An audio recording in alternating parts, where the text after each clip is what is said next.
believe it or not, the large bacteria in your intestine actually is what is needed for the second phase of breaking down hormones and removing them from your body. So if you got bad bacteria, not enough good bacteria in there, guess what happens? You don't break down these hormones, you don't take it out of your body. Toxic hormone breakdown products recircle in your body the whole time.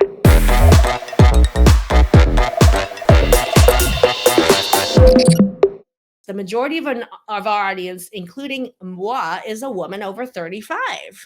So, a woman over 35, what are some possible additional symptoms of hormone imbalance? That's like a red flag, red alert. You got to do something about this. Would be, well, I really want to actually bring it back to the distribution of fat. That's a big deal. If the fat is right in the middle, okay, despite exercise, no matter what you're eating, whatever, that is estrogen problems. That is a hormone imbalance. And it becomes a worse problem when we're 35 and older.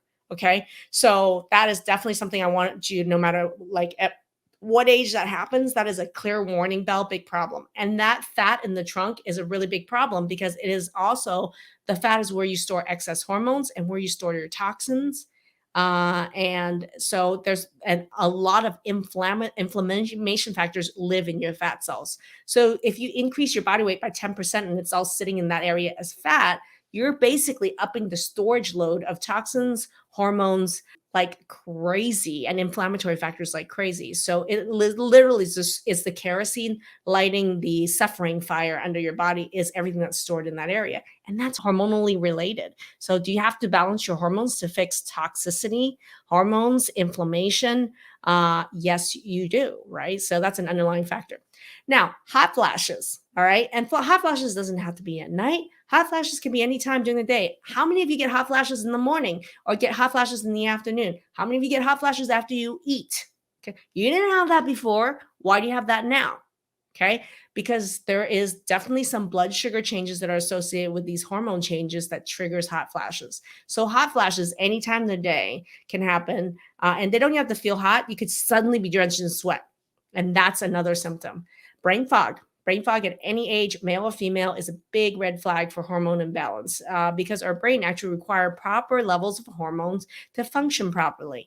You suddenly around 45, you're going through perimenopause, you can't remember worth anything and you're struggling with memory when you're an accountant and you've never had this problem before. You're struggling to remember a birthday. That's not because you went stupid all of a sudden. Okay. That's because your hormones suck. Your hormones are imbalanced, not because you're in balance. Your hormones are out of balance, not because you're not because you just went dumb. Did not happen that way.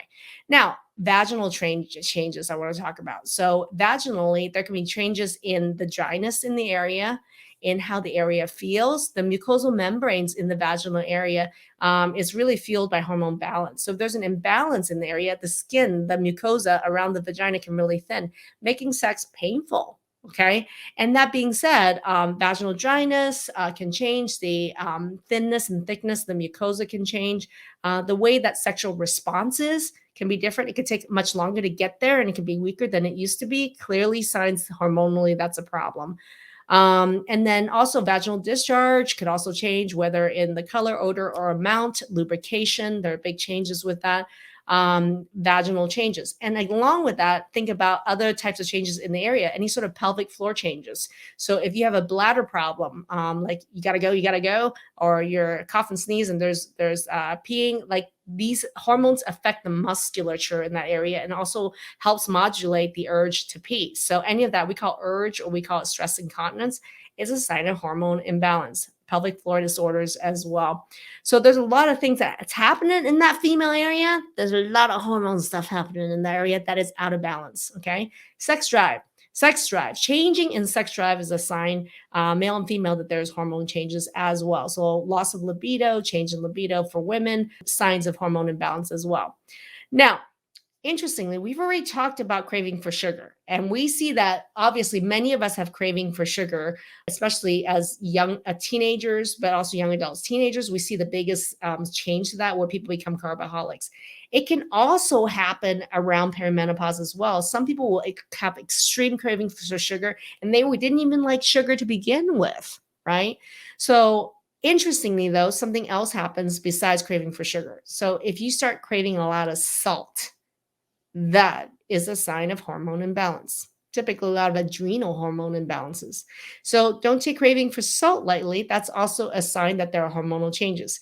If you guys think about this is why pregnant women get such all these weird cravings, because our taste buds are actually completely affected by hormone changes, whether it's because you're pregnant or you just delivered a baby, or whether it's a certain time of the month, or whether you're perimenopausal. It really changes how you taste and what you crave.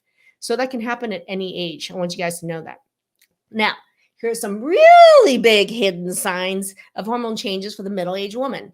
How many of you have pain in this area right here? Okay, which is right below your ribs on the right. That's where your liver is. And liver is the place where a lot of hormones are being made and broken down. A lot of toxins are being broken down there. And unfortunately, when we have these hormone imbalances, it can lead to a condition called fatty liver or liver congestion or liver toxicity. So many of us with these hormone imbalances are starting to have pain in the right upper side of your abdomen. That's a sign of some liver issues that's being triggered and fueled by hormone changes. How many of you have been told that was fine, no problem, it's in your head, no big deal, that you have this abdominal pain? Type it in chat right now. It's hormonal, okay? So balancing your hormones is going to make a big difference. Mandy says me. Lisa says yes, right? I mean, I can't make, D says me. That you're not crazy. You don't have to take Prozac because you have this imaginary pain, because this pain ain't imaginary. It's your hormones and it's your liver and it's real, and you can fix it. You can turn it around. Okay. And so that liver. The other thing is, what's close to the liver is all your intestines. Digestion problems. Do you notice how many of you are starting to notice you are having some digestion problems you never did before? Like where you eat food and you get bloated. How many of you during the water challenge, drinking water got you bloated? That's a sign you have a digestion problem, by the way. And so digestion problems, whether it's low stomach acid, pancreatic enzyme digestion, or fat digestion with your gallbladder, hormone changes can cause some big swings in your digestion. So you may not have had those problems before, but all of a sudden you do. There's a reason why pregnant women are at higher risk for gallbladder problems, because the hormone changes actually make their gallbladder function less well. So if that happens while you're pregnant, can't that happen at all the rest of the times in your life? Yeah. There's a reason why the most common person to get their gallbladder removed is a 45-year-old woman. Hormones. All right. So digestion problems can be related with hormone imbalances and changes as well. Wow. Now the list is adding up. You're like, I have the encyclopedia of hormone imbalances. Yeah. This is really being missed. Changes in your stool. So if you're suddenly getting more constipated, more loose stool, changes in the odor of your stool, guess what? Hormonal swings. Hormonal swings can affect the gut bacteria, which can impact on the quality and smell and consistency and everything in your stool. So yeah, it's not just in your head, your cuckoo. Your stool is an indicator of your hormonal health. Yeah. And believe it or not, the large bacteria in your intestine actually is what is needed for the second phase of breaking down hormones and removing them from your body. So if you got bad bacteria, not enough good bacteria in there, guess what happens? You don't break down these hormones. You don't take it out of your body. Toxic hormone breakdown products recircle in your body the whole time. Is the loop.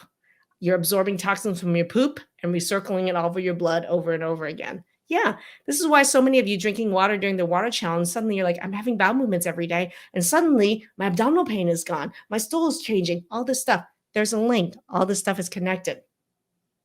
I know it feels like magic, but it really isn't. It's just I see connections that other people don't see. That's really what it is.